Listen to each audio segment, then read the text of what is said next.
Good evening, friends. Welcome to Cabinda in Angola. As I stated in my previous video, Cabinda and this exclave of Angola is separate from Angola proper. It is not contiguous with Angola itself. Fairly pain-free journey, which is a refreshing change of pace. I think I was 5 hours door to door. A cakewalk of a border. I must admit, man, I got back here, I got in my share taxi to come here after the border, and one always has a wave of euphoria upon successfully navigating a border. This was quite a big one, because I now have two borders in between here and the Cape, Namibia and South Africa, and both of them don't require a visa. So the wave of euphoria was fairly powerful. I was grinning my ass off. The solution to that, of course, nice dark music. So I played the whole of Evanescence's first album. Anyway, so I've arrived, got to the hotel that I had found on a traveller forum. This is not really a well-visited place, apart from for work, I suppose. On the traveller forum, and the entry was dated about a year ago, it said 15,000 kwanza, which is the local currency.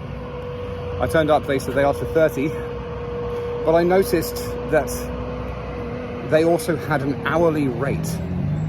I'm assuming, of course, for friendly liaisons. And so I negotiated, because if they got an hourly rate, I doubt they have people staying there very long, really. And so I negotiated, instead of 30, I negotiated, he said 25, I said 22.5, and he gave me that, so that saved me.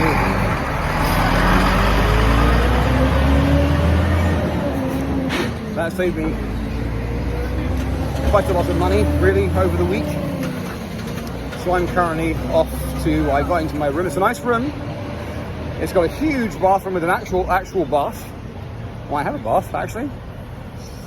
It's nice, no Wi-Fi though, that's the only downside. It does have a television with a single channel, which is Star Movies, which is an English language movie channel with Portuguese subtitles, which is nice.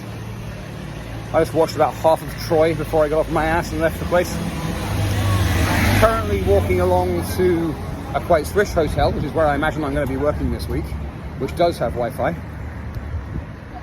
I'm going to have a soft drink.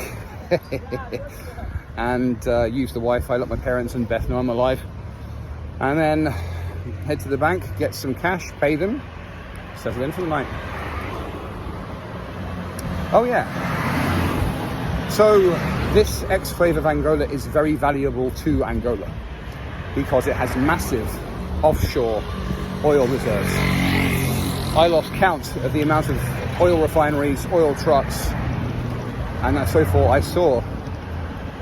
And some of the bigger oil refineries quite literally have minefields surrounding them for hundreds of meters in every direction, except for the road, of course.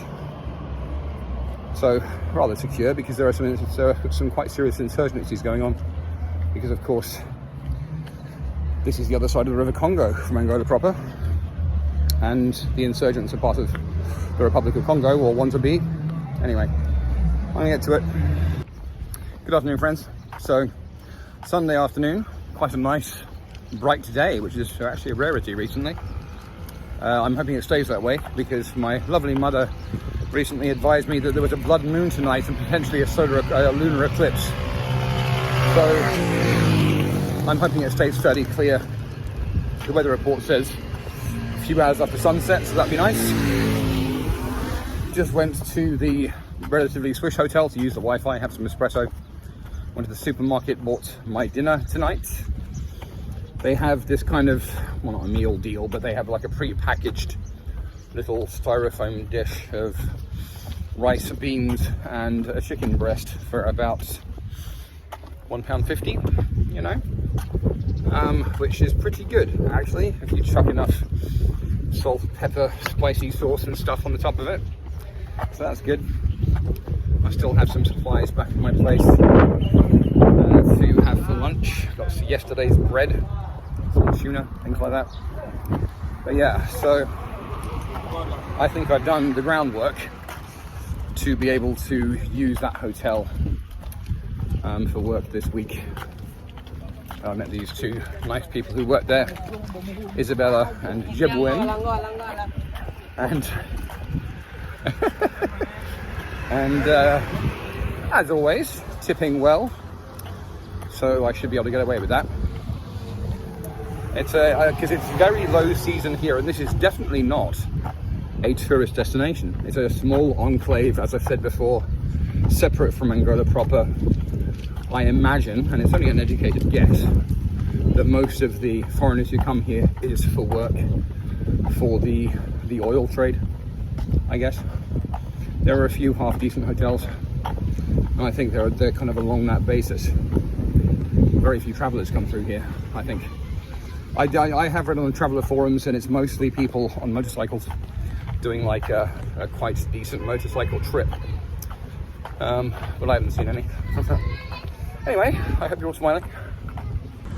Oh yes, it is the 7th of September, which means I'm a week deep into sober Septober. 1 down, 8 more to go. Anyway.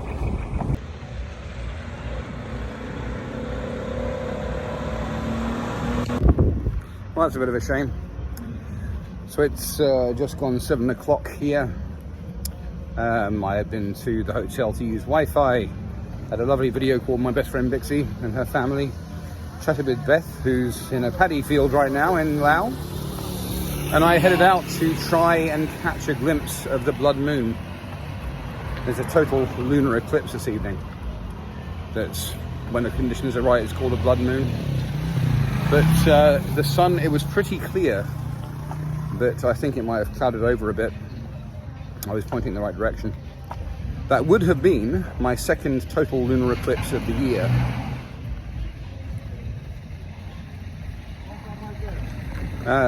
Which would have been fun. But quite honestly, the first one was in far better viewing conditions.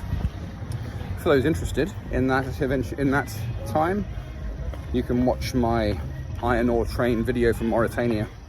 Because that time, I didn't even know there was a total lunar eclipse. I just kind of turned around and saw it, and I was like, oh my God.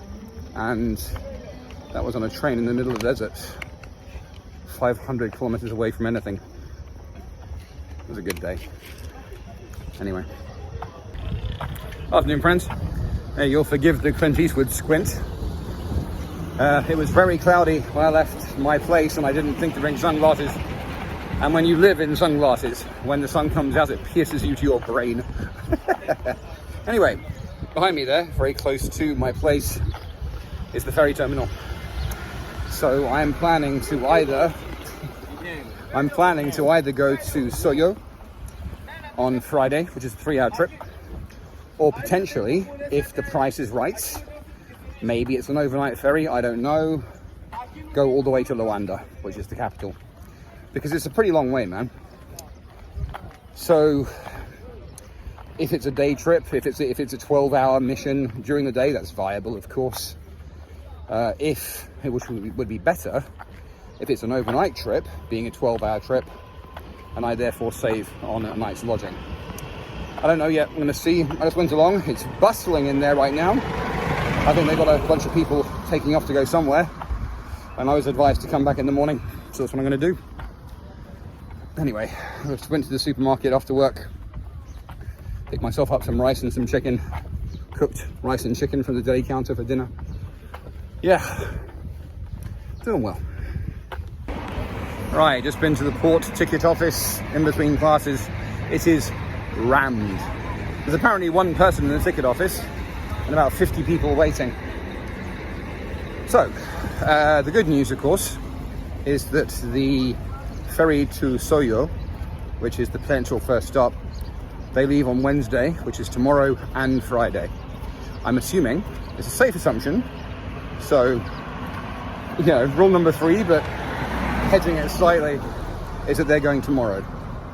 I am going to go and eat, do my next couple of classes, and then when I'm finished for the day, about 2 o'clock, head back and If I have to wait, I'm going to wait. You know, so it's all okay. TIA. Right, so went to the port after work.